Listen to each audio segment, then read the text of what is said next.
संभाजीनगरमध्ये ठाकरेंच्या शिवसेनेची खरी लढत ही एमआयएम सोबत असल्याचं अंबादास दानवे यांनी सांगितलेलं आहे।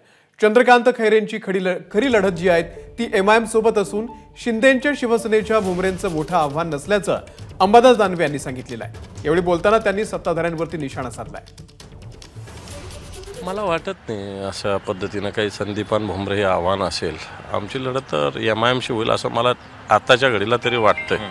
भुमरे साहेब हे तसे शेतकरी आहेत।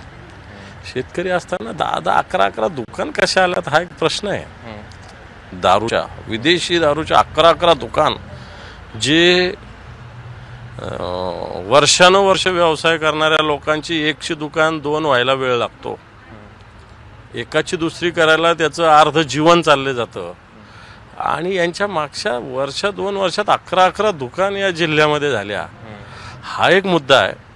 आता दारूच्या दुकानाला किती ऑन द्यावं लागतं मला वाटतं सरकारच्या मंत्र्यालाही चांगलं माहिती आहे, सरकारलाही माहिती आहे, भुमरे साहेबांनाही माहिती आहे। मिनिमम 6 ते 10-12 कोटी रुपये एकेका दुकानाला द्यावं लागतात। मिनिमम 6 ते 12 कोटी रुपये। चला ठीक आहे, यांचा व्यवसाय दारूचा असता तर एवढा भरभराट या व्यवसाय झाली हेही मान्य केलं असतं।